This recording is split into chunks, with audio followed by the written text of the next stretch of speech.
Hi viewers, Karthigai Deepam சீரியலில் ஒரு promo review தான் பார்க்க போகிறோம். அதுக்கு முன்னாடி நம்ம சேனலை சப்ஸ்கிரைப் பண்ணி லைக் பண்ணுங்கள். வாங்க வீடியோக்குள்ளே போகலாம்.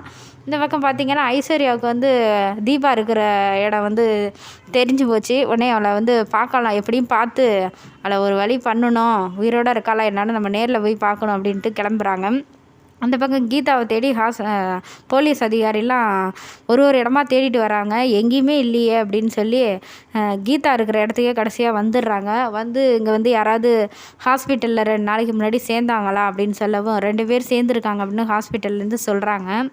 அவங்க லிஸ்ட்டெல்லாம் எனக்கு கொடுங்க அப்படின்னு சொல்லவும், அவங்க பேர் வேண்டாம், பேர் மாற்றி எப்படியும் சேர்ந்துருப்பாங்க, பேர் எனக்கு தேவையில்லை, அவங்க யார் யார் எந்த ரூமில் இருக்காங்கன்னு சொல்லுங்கன்னொடனே கீதா அங்கேருந்து வெளியில் வராங்க. ஐயையோ, போலீஸ் இங்கேயும் வந்துட்டாங்களா, நம்ம எப்படியாவது இப்போ தப்பிச்சாகணும், தப்பிக்கணுன்னா ஒரே வழி கார்த்தியோட ஒய்ஃபு அப்படின்னு சொல்லி தான் நம்ம தப்பிச்சாகணும் அப்படின்னு சொல்லி திரும்பவும் உள்ளே போயிடுறாங்க.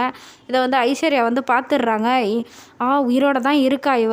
ஐயோ, இவ எல்லா உண்மையும் சொல்லிட்டானா அபிராமி அவ்வளோதான், என்னை போலீஸில் பிடிச்சி கொடுத்துருவாங்க, அந்த குடும்பமே என்னை இனிமேல் சேர்க்க மாட்டாங்க, அப்புறம் ரியாவுக்கு நடந்த மாதிரி தான் நானும் ஆகணும், ஆனால் எப்படியும் நடக்க விடக்கூடாது, இவளை எப்படியாவது காலி பண்ணும் அப்படின்னு சொல்லிட்டு அவங்க பின்னாடியே போகிறாங்க.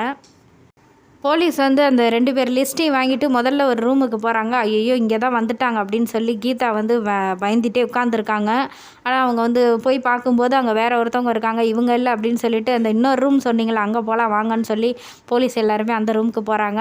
ஐஸ்வர்யா ஒரு பக்கம் மனசுக்குள்ளே சொல்லிக்கிறாங்க, இவ அந்த மலையிலேருந்து தள்ளி விட்டும் இன்னும் சாகாமல் உயிரோடு இருக்கா பாரு, இவ எப்படி தான் இவ பொழைச்சி வந்தானே தெரியல, இதோட இவ கதை முடிஞ்சிருக்கும், எல்லா சொத்தும் நம்மளுக்கு கிடச்சிரும், நம்ம நிம்மதியாக வாழலாம் அப்படின்னு பார்த்தாக்கா இப்போ திரும்ப எல்லா உண்மையும் சொல்லிட்டா அவ்வளோதான் அப்படிங்கிற மாரி மனசுக்குள்ளே யோசிச்சுக்கிட்டு விடக்கூடாது அப்படின்ட்டு அவங்க எப்படியாவது இவளை ஒரு வழி பண்ணணும் அப்படின்ட்டு அவங்க போகிறாங்க.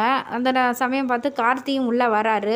இப்போ கீதா தப்பிக்க ஒரே வழி கார்த்தியோட மனைவி தீபா அப்படின்னு சொன்னால் மட்டும்தான் தப்பிக்க முடியும். அதில் ஒரு பெரிய ட்விஸ்ட்டே வச்சுருக்காங்க. வாங்க வெயிட் பண்ணி பார்க்கலாம்.